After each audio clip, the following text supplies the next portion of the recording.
Hi everyone, welcome back to my channel. Today I thought I would show you guys how to do a crimped hair tutorial with a curling iron and not a, what'd you just say? Toot. Toot? You said tutorial.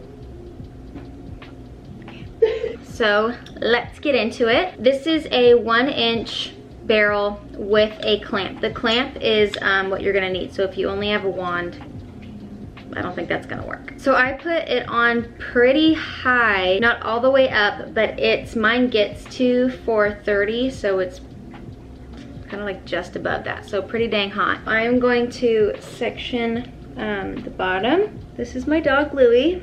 If you haven't met him, he's really great. So pretty much you're just gonna open the clamp for a second, one way, and then you're gonna flip the curling iron and pretty much just make your way down. And where the last crimp ended, so it's about right there, you're just gonna keep making your way. The reason why I put it on such high heat is I feel like I don't really need to hold it as long, which makes the process go much quicker. There's the first chunk. Clamp it one way, flip it around. You have to be super careful with using high heat. So just kind of use common sense. If you have super damaged hair or dry hair, maybe use lower heat. But just make sure you're taking care of your hair. I'm gonna take my next section.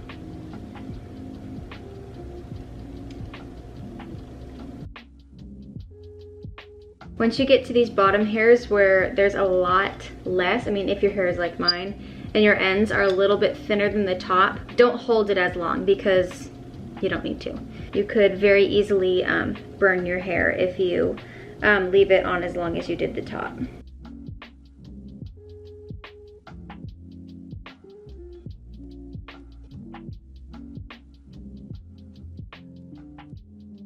So again, where you see that line right there where the last one ended, that is where the end of my curling iron is going to start. See what I'm saying?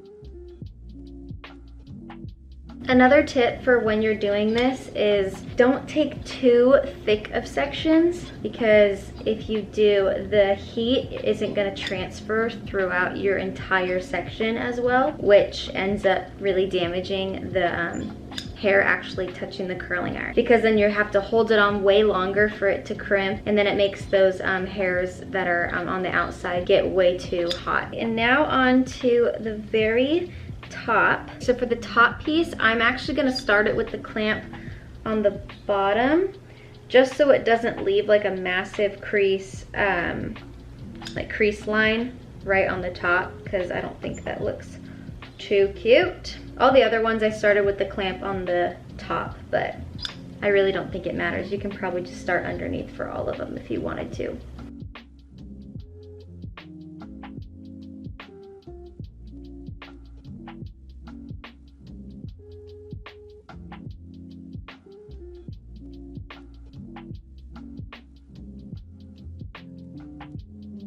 So that is my whole head. And then sometimes, like, a little trick I like to do if I feel like it's too much, like even with my curls, is I use the clamp and I literally just like run it through the whole thing, and I feel like it kind of tames it just a little bit.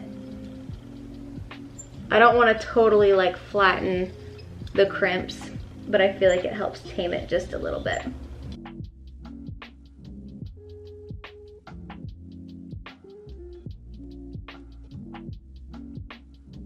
And then my favorite way to style it is I typically pin the front back. So I just take these front pieces and a little bobby pin. If you have like clips, that's probably way cuter than bobby pins.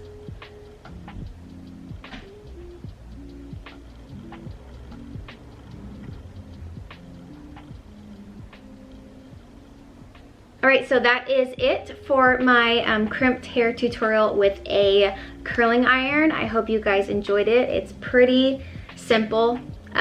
You just keep rotating the thing throughout your entire head and it comes out like this. And then the bigger the curling iron you have, like the bigger rod size, kind of like the bigger the crimp will be. So if you want a really tight crimp, maybe go with like a 1/2 inch or something. Or if you want like a way bigger wave, I would say maybe like an 1.5 inches or 2 inches. This one, like I said in the beginning, is 1 inch. Thank you guys for watching. Please subscribe, give this video a thumbs up, and I will see you in my next one. Bye.